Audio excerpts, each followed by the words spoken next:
कल थे वही आज भी हैं, और यही बिलीफ हमें अपनी पुरानी आदतों से, पुरानी गलतियों से और लिमिटेशन से बांधे रखता है। हमें लगता है कि हिस्ट्री रिपीट होती है, इसलिए अगर हम पास्ट में फेल हुए थे तो फ्यूचर में भी सक्सेसफुल नहीं होंगे। मगर सोचिए ये कितना इलॉजिकल है कि नहीं? आपने कोशिश करने से पहले ही हार मान ली, जबकि आपको आज और अभी से सक्सेस की तरफ कदम बढ़ाना चाहिए था। जो कुछ हुआ उसे भूलकर हमें नई शुरुआत करनी चाहिए। आप यकीन माने, आपके अंदर अपने गोल्स को अचीव करने की अनलिमिटेड पोटेंशियल है। आपको उस ग्रेट पोटेंशियल तक पहुंचने से एक ही चीज रोक रही है, और वो है अपने पास्ट में अटके रहना। आप अपने पास्ट को भूलकर आगे बढ़ ही नहीं पा रहे हैं। इसीलिए सबसे पहले तो अपनी पुरानी आदतों, गलतियों और आपको लिमिट करने वाले बिलीफ से छुटकारा पाने की कोशिश करो। ये आपके गले में पड़ी भारी जंजीरों की तरह है, जिन्हें उतार फेंकने में ही भलाई है। तो आज और अभी से अपनी लाइफ का एक नया चैप्टर स्टार्ट करो। ऐसे सोचो कि आप समुद्र के बीचों बीच एक बोट में सवार हो, और इस बोट को आप ईस्ट की तरफ लेकर के जाना चाहते हो। आपकी बोट समुद्र के पानी को चीरती हुई आगे बढ़ रही है, तभी पीछे से एक लहर उठती है, और ये वही लहर है जिसे आप पीछे छोड़ आए हो। ये लहर उठती है और पानी में गिरकर शांत हो जाती है। मगर क्या ये लहर आपकी बोट को धकेल रही है? नहीं, इसमें कोई पावर नहीं है। जो चीज बोट को धकेल रही है वो है इसका इंजन, और आप उस इंजन को कंट्रोल कर रहे हो। ठीक इस बोट की तरह आपको अपनी प्रेजेंट एनर्जी की जरूरत है, जो बहुत पावरफुल है और इसमें आपको आगे बढ़ाने का पोटेंशियल है। मगर कई लोग अपनी प्रेजेंट एनर्जी को यूज करना नहीं जानते, और अपने पास्ट को ही बेस बनाकर आगे बढ़ने की कोशिश करते हैं। मगर आपका पास्ट आपके काम नहीं आएगा। इसके पास आपको देने के लिए कुछ नहीं है। इसीलिए आपके लिए बेस्ट यही है कि अपने पास्ट को भूलकर प्रेजेंट में जीने की आदत डालो। अपने सारे अफसोस और बुरी आदतों को पीछे छोड़ दो। अभी आपकी लाइफ प्रेजेंट मोमेंट की एक सीरीज है, जो आप एक के बाद एक फील और एक्सपीरियंस करेंगे। इसीलिए खुद को प्रेजेंट के हवाले कर दो, और प्रेजेंट की एनर्जी के सहारे अपना फ्यूचर तलाश करो।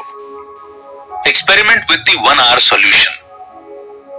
ओपन माइंडेड लोगों के लिए जो कुछ अलग करने का सपना देखते हैं, इंटरनेट और सोशल मीडिया किसी ब्लेसिंग से कम नहीं है, जिसने कई फाइनेंशियल अपॉर्चुनिटीज का रास्ता खोल दिया है। ऐसे कई ऑनलाइन बिजनेस हैं जिसने कई आम लोगों को मिलियनेयर बना दिया है।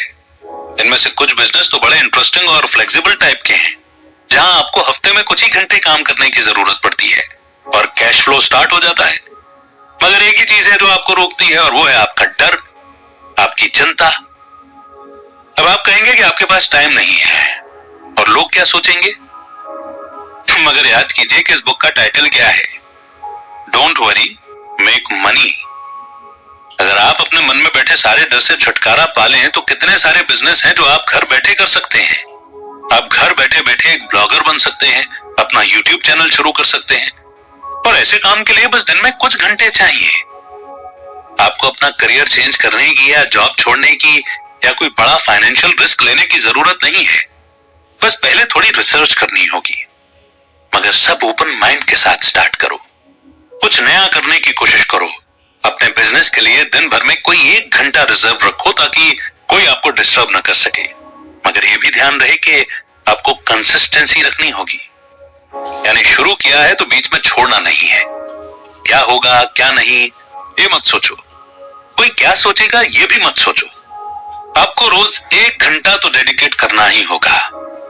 अगर आपकी कोई हॉबी है जिसके लिए आप दिन भर में 1 घंटा देते हैं, तो यकीन मानिए कि 2 साल के अंदर अंदर आप अपनी फाइनेंशियल इंडिपेंडेंस अचीव कर लेंगे। और ये कोई इम्पॉसिबल टास्क नहीं है, लेकिन उससे पहले फर्स्ट और सबसे इंपॉर्टेंट स्टेप ये होगा कि आप अपनी लाइफ से चिंता मिटा दो। यकीन माने कि आप वहां तक पहुंचने की पावर रखते हैं जहां तक आपकी इमेजिनेशन आपको ले जा सकती है। Be willing to change. एक पुरानी कहावत है, अगर आप वो करते हो जो आज तक करते आए हो, तो आपको वही मिलेगा जो आज तक आपको मिलता आया है। यानी अगर आप अपनी लाइफ में पॉजिटिव चीजें चाहते हैं, तो आपको चीजों को करने का तरीका तो बदलना होगा। आपको अचानक से ब्लेसिंग्स मिलनी शुरू नहीं हो जाएंगी। सबसे पहले जिस अप्रोच के साथ आप लाइफ के चैलेंजेस फेस करने की कोशिश करते हैं, वो अप्रोच आपको चेंज करनी होगी। कई लोग तो खुद को बदलना ही नहीं चाहते, चाहे उनका कोई भी तरीका काम न कर रहा हो। उन्हें बदलाव से डर लगता है और तब वो फिर कुछ ऐसे बहाने बनाते हैं कि मैं तो हमेशा से ही ऐसा करता आया हूं, मैं इसी टाइप का इंसान हूं, या मैं ये काफी टाइम से कर रहा हूं, तो अब क्या गलत है। लेकिन क्या आपको पता है कि ये सारे बहाने आपको बहुत बुरी पोजीशन में ले आते हैं। देखिए, ये तो याद रखना होगा, अगर आप वो करते हैं जो आप हमेशा से करते आए हैं तो आपको वही मिलेगा जो हमेशा से मिलता आया है। हो सकता है कि आप उन लोगों में से हों जो फैमिली और फ्रेंड्स की हेल्प लेने में हिचकिचाते हैं। शायद आप उस तरह के इंसान ना हो और आपको इस बात पर गर्व हो, मगर कई बार ऐसा भी होता है कि सक्सेस तक पहुंचने के लिए हमें किसी न किसी की हेल्प तो चाहिए होती है। और अगर आप जिद में आकर यही कहते रहेंगे कि मैं ऐसा नहीं कर सकता, तो हो सकता है कि आप कोई बड़ा मौका गंवा दें। कुछ नया और अलग ट्राई करने से हो सकता है कि आपको सक्सेस मिल जाए। अपने जिद्दी स्वभाव के बारे में सोचिए, क्या आपको इससे कोई फायदा हुआ है? क्या आप उन आदतों को बदलना चाहेंगे जो आपको सक्सेस और हैप्पीनेस अचीव करने से रोक रही हैं? हम अक्सर लोगों को कहते सुनते हैं कि ओपन माइंडेड बनो, लेकिन हम में से बहुत कम लोग इस पर सच में अमल करते हैं। ज्यादातर लोग उसी पुराने इन्फेक्टिव पैटर्न में फंस कर रह जाते हैं। मगर अगर आप में चेंज होने की हिम्मत है तो फिर आपको अलग और बेहतर रिजल्ट जरूर मिलेंगे। आप ये देखकर हैरान रह जाएंगे कि आप क्या कुछ नहीं अचीव कर सकते।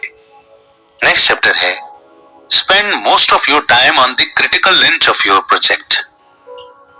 सबसे बड़ी गलती जो लोग अपनी सक्सेस की जर्नी के दौरान करते हैं वो है अपने बिजनेस के गलत पार्ट पर फोकस करना। कई बार लोग बेकार की चीजों पर बहुत ज्यादा एनर्जी और टाइम वेस्ट कर देते हैं। कई लोग फ्रस्ट्रेटेड हो जाते हैं, शिकायत करते हैं कि उनके पास डील चेक करने या ऑफर देने का या डिसीजन मेकर से बात करने का टाइम नहीं है, वगैरह वगैरह। मगर वो किसी तरह टाइम निकालकर अपनी ईमेल ऑर्गेनाइज कर लेंगे या अपना डेस्क क्लीन कर लेंगे। कुछ सोशल कॉल्स वगैरह करने का और वीकेंड प्लान करने का टाइम भी निकाल लेंगे। देखिए, आपको अपने बिजनेस के इंपॉर्टेंट पार्ट पर फोकस करना है, जो कुछ भी हो सकता है, जैसे कि कैश फ्लो जनरेट करना या कोई रिपोर्ट फिनिश करना या कोई टेक्निकल प्रॉब्लम या फिर कोई स्पीच तैयार करना। आप खुद से पूछें कि मेरे लिए अभी सबसे इंपॉर्टेंट टास्क क्या है। वैसे इसका जवाब आमतौर पर होता है नेक्स्ट कन्वीनियंट या इजी चीज। जब आप कोई बेकार का टास्क शुरू कर देते हैं तो वो पूरा होता ही नहीं है, बल्कि आप किसी और दूसरे बेकार के टास्क में उलझ जाते हैं। एक दिन रिचर्ड कार्लसन एक फिटनेस जिम में गए। उन्होंने ऑब्जर्व किया कि जिम में दो टाइप के लोग आते हैं। एक तो वो जो रूटीन से एक्सरसाइज करते हैं, यानी पहले एक मशीन पर वर्कआउट करेंगे, फिर दूसरी पर जाएंगे, यानी आधे घंटे के अंदर वो अपना सारा वर्कआउट करके और शार लेकर जिम से निकल जाते हैं। ये लोग फिट और एक्टिव होते हैं, यानी ये एक टारगेट रखते हैं कि मुझे इतने घंटे वर्कआउट करना है और इतना वेट कम करना है, और उस टारगेट को अचीव भी कर लेते हैं। अब आते हैं दूसरे टाइप के लोग जो जिम में बेवजह इधर से उधर घूमते रहते हैं। पहले वो अपने जिम फ्रेंड से मिलेंगे, फिर चेंज करने में 15-20 मिनट लगाएंगे, फिर जिम में यहाँ से वहां घूमते हुए सारी मशीनें और इक्विपमेंट्स चेक करेंगे, या फिर अपने मोबाइल पर सेल्फी लेंगे या स्टीम बाथ लेने चले जाएंगे। यानी ऐसे लोग जिम में वर्कआउट को छोड़कर बाकी